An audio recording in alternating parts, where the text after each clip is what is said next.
I did something that at the time I didn't even realize how brilliant this was, to be honest with you. I can just look backwards and know that I clearly made the decision. And this is really important. If you find yourself in that position right now, I want to encourage you to start with who instead of what or how. Because the first thing that I did when I was in, when I was nearly over 30% body fat and 50, 60 pounds overweight and my life a mess, I started with who I wanted to be. I knew the man that I wanted to be and how I wanted to be, how I wanted to show up for myself and my family, and how I wanted to have those that are closest to me in my life perceive me. And it was from that place that I was able to figure all the rest of it out. Had I gotten so wrapped up in the how or exactly what I was going to do to become this guy, I don't think I ever would have gotten there, to be honest with you.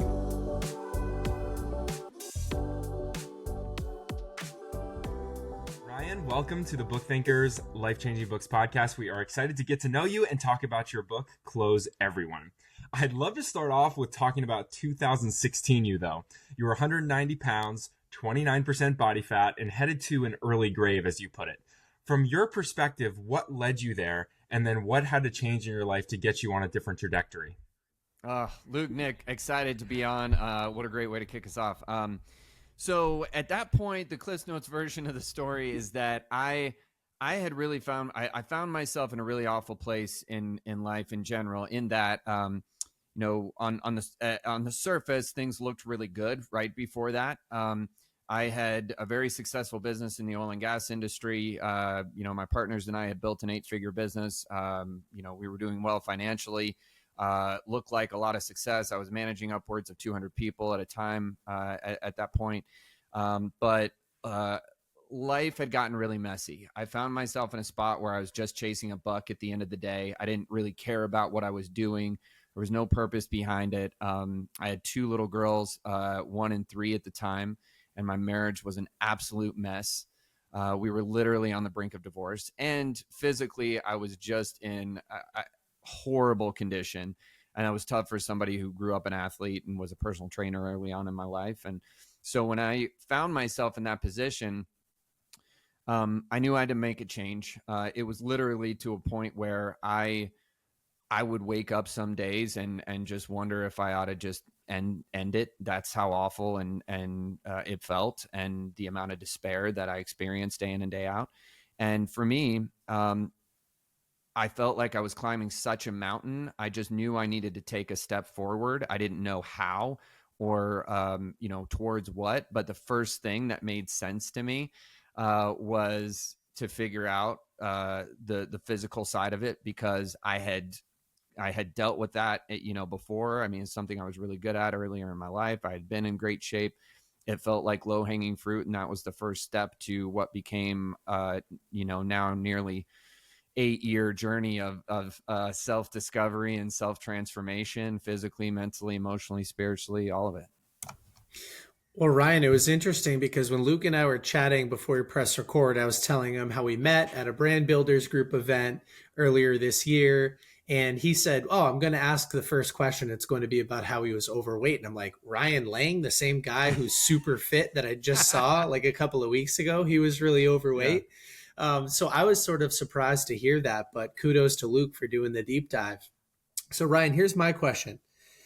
People enter this world of personal development typically on one of 2 trajectories. That they either have great momentum and they're looking to compound it and learn even faster, or they have bad momentum and they're looking to stop the negative spiral and reverse.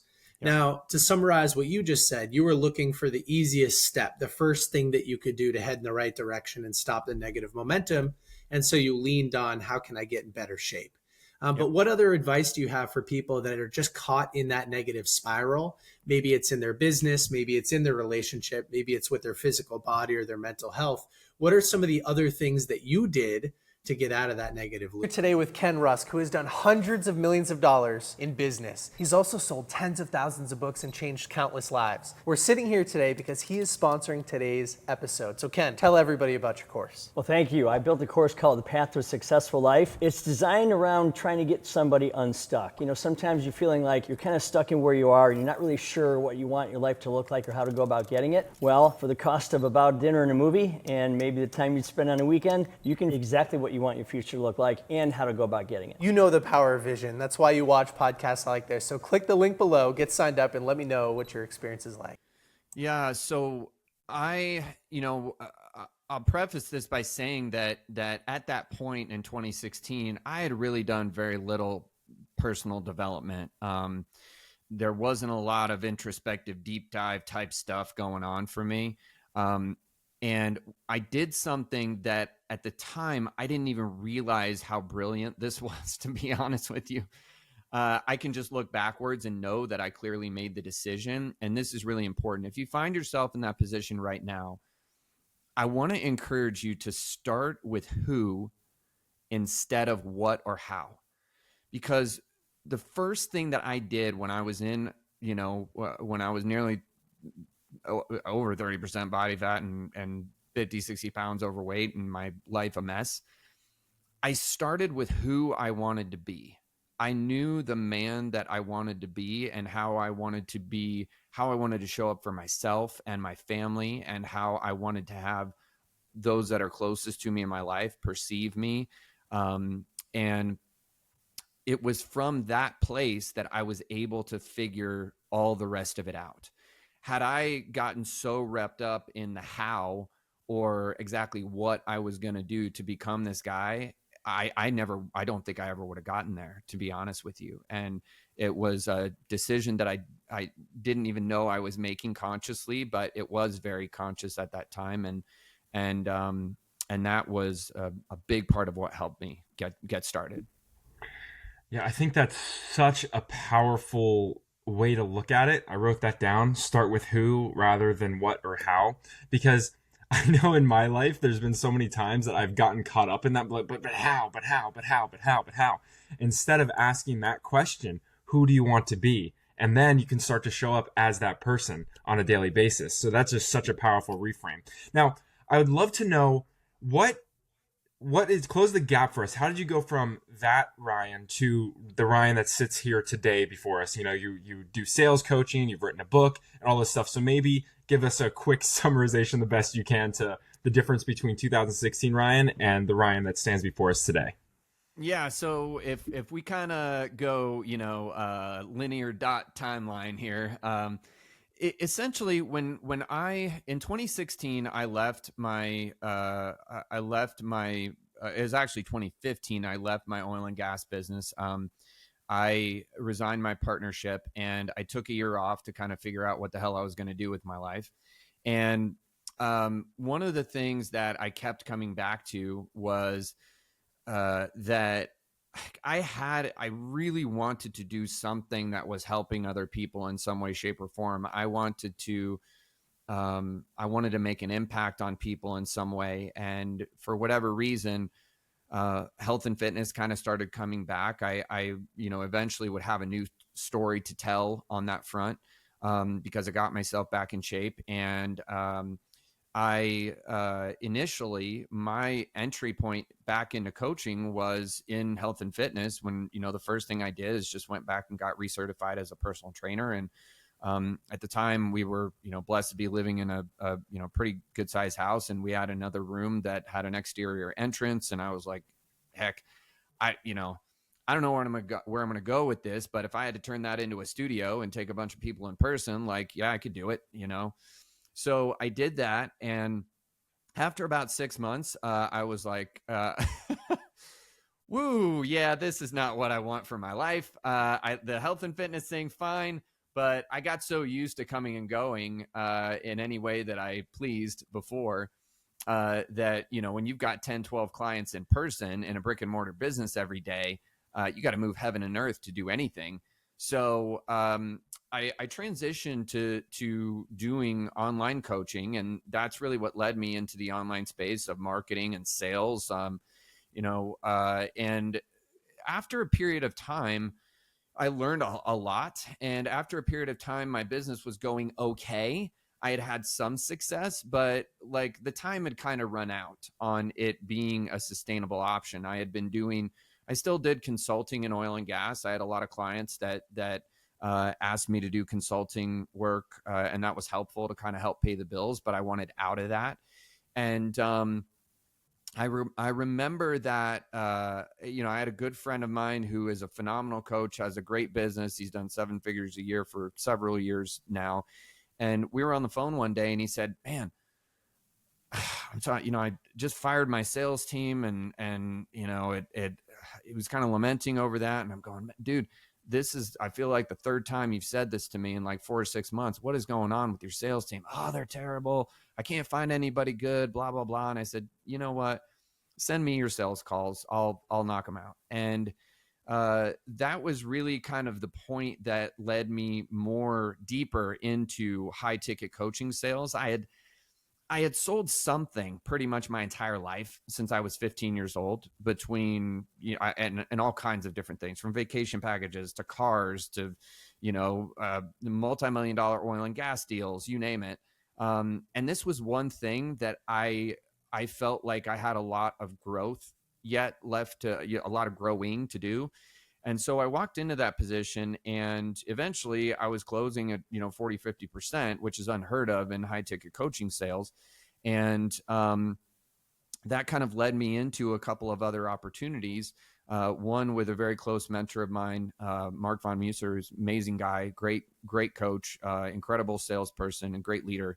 And, Mark gave me a lot of tools that I didn't yet have. And, that kind of put me in a position to start excelling as a salesperson, but also, I love to coach and teach. It's what I love. And I took a year where the only thing that I did was just deep dive on sales and specifically high ticket coaching sales. I blocked out everything. I just got totally obsessed. It was eat, sleep, breathe it all day long. And eventually I ended up, starting to coach other salespeople on, other coaches on sales. And that was really the journey that kind of started to lead into where I am now today at Empire. I went through thousands and thousands of sales calls, analyzed them, broke them down, gave feedback, did performance coaching on sales, so that it's less tactical, a lot more mindset, that kind of stuff. And after all of it, ended up meeting my partner, Brooke, and Brooke had a similar story. And we were both doing some consulting work for the same company. And eventually we kind of got together and went, man, you know what? We see some commonalities in terms of what people are facing in the coaching business that we can, that we feel confident we can help fix and solve. And that's really, what started Empire. And that was, now a year and a half ago. And here we are today. So Ryan, today I'm holding your Close Everyone sales journal for top performers. And what's interesting is I grew up in the world of sales. I had my own house painting business in college where I went door to door for a couple of years. And then I transitioned into a phone sales job, dialing for dollars, some business development, and then ultimately having my own territory for a software company where I was flying all around and closing deals. And now I'm a business owner, right? We've got book thinkers. And what's interesting is that every time I speak to a sales professional like you, or every time I read a book on sales or marketing or objection handling or persuasion or negotiation, I learn something new. And with you, it's marrying sales and journaling. Now, I've journaled for a long time in many different formats, books like the Daily Stoic Journal, for instance, or gratitude journals.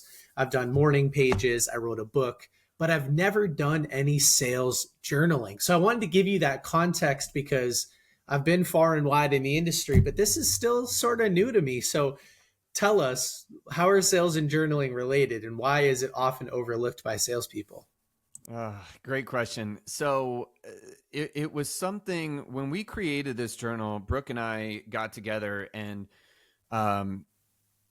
we we found just through friendly conversation, before we ever became partners, we were became very close friends. And through a lot of conversation, we kind of discovered that separate of each other, both of us had used journaling around our sales calls as tools to help us excel as salespeople. And we also found that hardly anybody was doing this. And Brooke is brilliant when it comes to analyzing and recognizing patterns.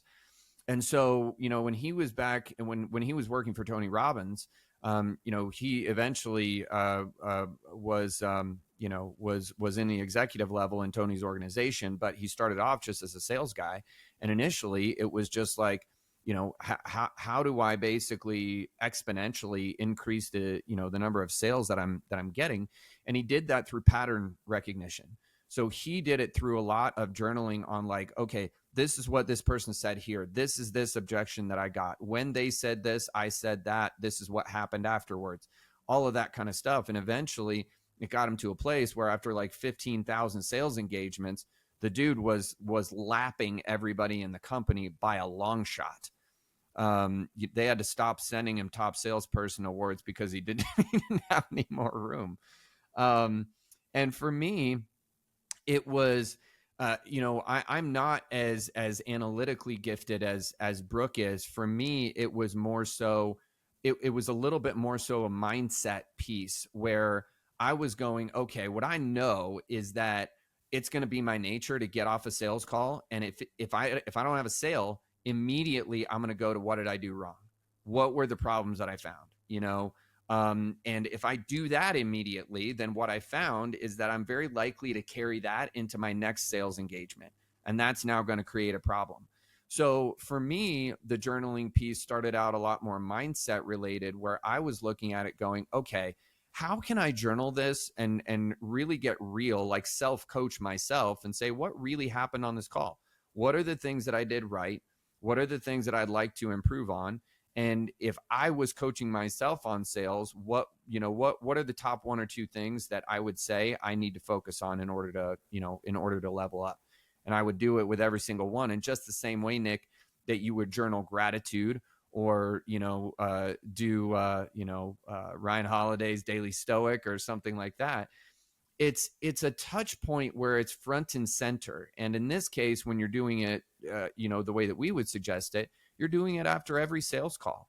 So there's an SOP that after every sales call, we kind of debrief and we get to find those patterns, and we also get to get our head right. And then lastly, we have an opportunity to decide action steps for moving forward. So, it kind of hits all three of those and several more buckets as well. One quick follow-up question, and then I'll kick it back to Luke. So, Ryan, after our podcast today, I actually have 7 sales calls set up, 30-minute increments. And I have your journal open in front of me. Can you just give me sort of a very high level? How should I use this? Is it one session note per discovery call? Just kind of walk me through it real quick. Yeah. So the first thing that I want to do before, because I would be remiss if I didn't mention this, when you go to the back of your sales journal, you're going to see that there is a free training that actually walks you through exactly how to use the journal. So number one, if you haven't digested that yet, go do that, because it's 100% free, and it's literally the visual and auditory companion to the journal. But with regard to using this baby, essentially what I'm looking at is, the daily tracker is really a synopsis of what's happened during the day. How many enrollment did I have? How many meetings did I book today? That would be kind of outbound. How many meetings did I run today? In your case, it sounds like it's going to be 7, hopefully. And, I'm capturing my ahas from all of these sales calls. I can write them down individually when I'm done with each and every one of them. Or I can kind of write them down cumulatively at the end of the day. The session notes are really intended to be pointed at one call at a time. And so in those session notes, I can deep dive on during the discovery process. This is kind of what happened. And these are the logical reasons that this person gave me. They need to make a change, or they need to do something different, or they may need what I have. These are some of the emotional reasons that they talked about wanting to make a change or wanting to get to the goal that they're talking about, etc. And then the other pieces of the puzzle, when we go down further in the sheet, and really, Nick, I should say, this is good for anybody listening to this. You're going to pick up the journal. What we recommend is, in discovery, really coming up with 3 key reasons why somebody needs to, make a change. We're looking for, why change? Why now? Why do I need Nick at the end of the day? Why change? Why now? Why you or your service? And we're looking for 3 of those reasons. So that's really the bulk of the discovery process in the journal. And then some of these other things, the test close, the value add, the tieback, program, and the investment, are all related to our sales framework. And before we wrap up today, I'm going to give you guys a link where we'll just give you our sales framework 100% for free. It's really simple to download. And similarly, you'll have an opportunity as well to get a video training on the sales framework and the sales script as well. But does that make sense? Does that help to answer the question? Yeah, absolutely. And I do have a little half an hour slot, so I'll go start. And when you say on the back, you just mean this link on the back? Oh, no, there is. Okay, there's a QR code back here. On page 64. I've got it. 64. Perfect. The QR code is the journal orders. That's how you order a new one. And then right below that, what you're looking for is the free training. So it's empirepartners.io/journal training. Okay, perfect. Yeah, I'm excited, man. You know what? I've always sort of done this without journaling. And so this is going to be very clear for me. 1 page per set. Like, I'm excited. I'll report Awesome, back. dude. Please do. I'm excited for you. Now, I want to understand, like, in your opinion, what is the difference between a bad salesperson and a really, really good salesperson? Like, what are maybe the top 3 to 5 things that make a really good salesperson stand out? So I want to talk about, Luke, I want the answer I'm going to give you. I want to focus on the things that people can actually do or not do that would make the difference. And I actually would equate it very much to athletics. So if we think about the highest performing athletes in the world, one of the things that they're capable of doing better than almost anybody else is detaching themselves from the outcome and getting in flow with the process. So for example, if Michael Jordan or Tom Brady or LeBron James are, in the middle of a game, they're not thinking about what the eventual score is going to be. They're not thinking about winning the NBA finals or the Super Bowl. They're literally in the moment, in the process. And it's that intense focus on being in the moment, in the process, and letting go of the eventual outcome that makes them great. And when it comes to sales, this is insanely important because sales, like sports, is metric driven at the end of the day, right? We all have our numbers. We got our scoreboard, depending on whether you're working for somebody else or you're doing this on your own. You've got your sales scoreboard, and we've got numbers and metrics. And one of the things that tanks salespeople faster than just about anything else on earth is, I'm halfway through the month, I'm staring at a 0 on the scoreboard, and I am nowhere near the goal that either I set or the goal that leadership has set for me in order to remain a part of this sales team.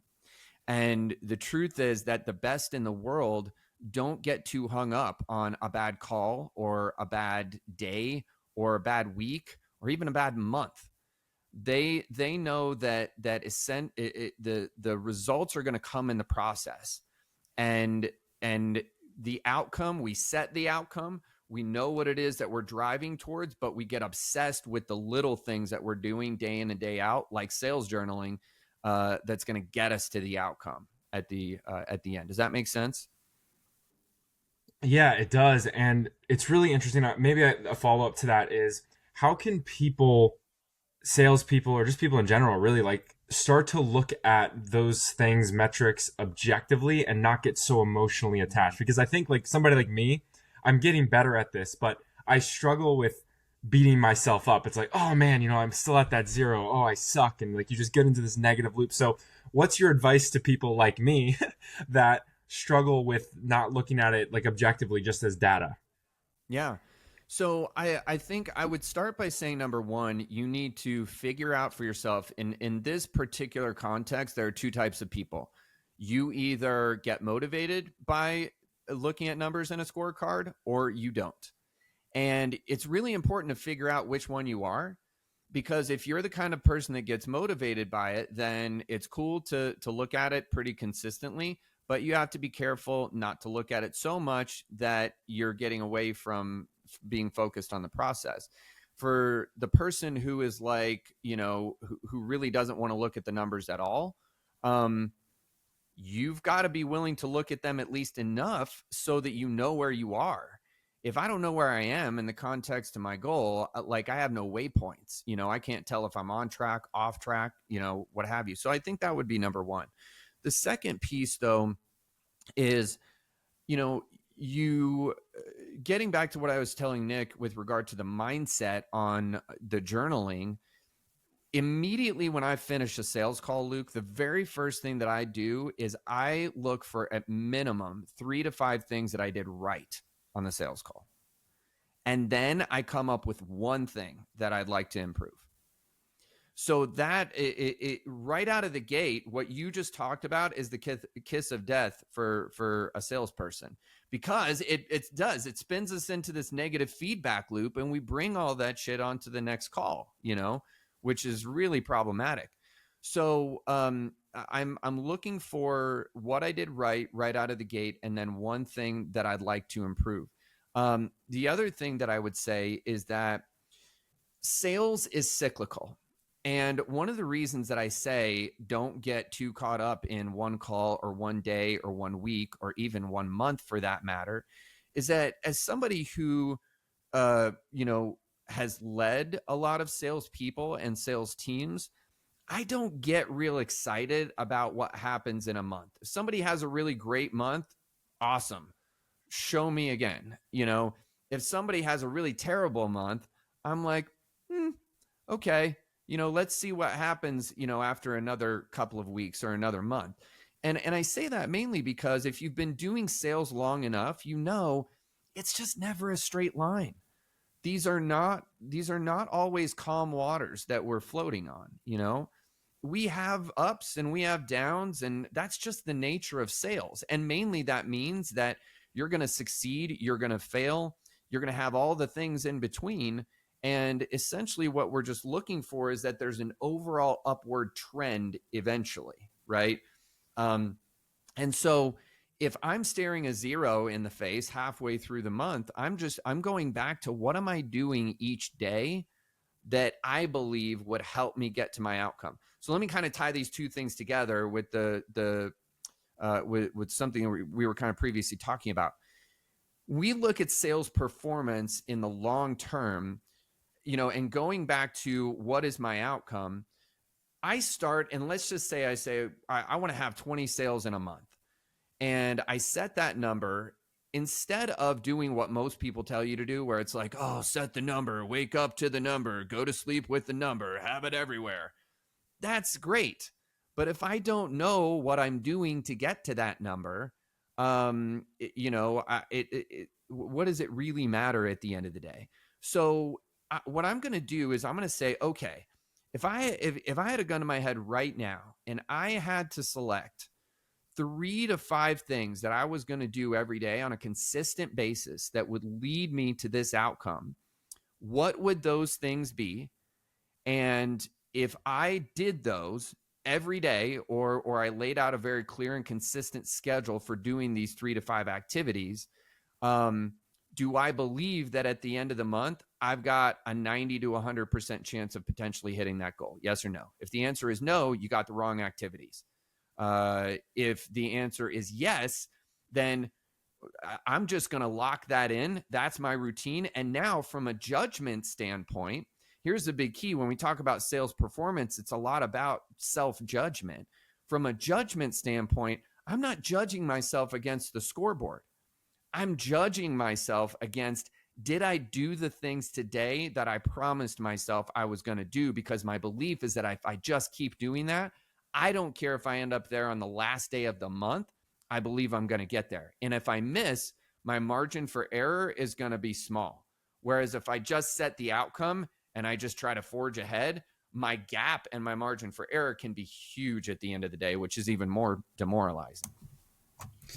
Ryan, I'm sure there are a lot of small business owners in our audience right now that are like me, book thinkers, was a mid 6-figure business last year, 7 figures, if all goes right this year, low 7 figures. And we have small sales teams. Maybe the business owner is running the team. They need to put a bigger team in place. They need somebody like you with more objective perspective to come in and do maybe an audit and teach everybody. Like, what's that process look like for your organization when you come in and help a company like ours? Just to kind of give everybody a little preview for what you can do. Yeah, great question. So the first thing, Nick, is at Empire, we would come in, and the very first thing that we would do is, if we were doing a consulting project where we were coming in and looking at a company, we would come in and do an audit essentially, and we would get the whole sales process totally naked, strip it down, and look at it soup to nuts. What is happening right now? What are all the different, SOPs that are in place? What are the different processes and procedures? What is the process of taking a client or a prospect through a sales call? What kind of framework is being used right now? Who are the people that are currently on the team? What are they like? We would interview each and every one of them and understand a little bit more about what they're like, personality wise, what they really want. We would look at the goals and objectives of leadership, and also the goals and objective of the sales team in general, and find out how much in alignment those are. And then we would kind of look at the goals of the, the leaders in terms of their sales organization, whether it's just a small shop right now, it's, maybe the leader and a salesperson, or whether it's a full sales team. We would look at what the goals are, and based on everything that we found in discovery, we would just give a really honest, no BS assessment of, hey, this is where things are at right now. These are the big holes that you've got in your sales team or organization or process right now. And if you really want to get to this goal that you've talked about, this is what we believe would need to happen in order for you to get there. And that's usually where, we end up doing some work for folks. And that can vary from, full on, fractional chief sales officer type work, to, performance coaching with their sales team, to putting them through our sales program, Close Everyone. It all depends on kind of what the business owner needs at that point. But that's definitely the process. And then for people who, and by the way, I'll give just a little stamp of approval. Like I've said, I've met you a couple of times now. You sort of lead a sales organization. I'm a client of that organization, and I watch them do a wonderful job. BBG, shout out Rory and the team. So when somebody like that chooses to work with you, I say, hey, this is a good guy. But for somebody that wants to engage with you and learn more about your services, where should those people go, and how does that process get started? Yeah, so I would say if you are somebody who basically just wants to first start by learning how to do sales better in your own business, or if you're an individual, if you do sales for somebody else right now and you want to learn to level up your skill set, the first thing I would do is probably send you to go grab our sales script. We actually give away, this is exactly the same framework and script that we've used with, 7, 8, 9-figure clients to help level up their organizations. Same exact script, and we'll give it to you 100% for free. You can grab that at empirepartners.io/script. And one thing that I will mention is, after you enter our information, when you jump into, it's gonna take you to our free community. So we have a completely free community, Nick and Luke, where people can come in and just learn more about what we do. And we actually, there are a lot of people that we don't serve that are kind of more at the beginning of their journey. And we just give all that stuff away for free. We've baked out a whole bunch of trainings. There's everything from, how to understand how to, create your client avatar to a sales toolkit, to this script, to additional trainings. And you'll get them all inside of our free community. So that would be place number one. If you are the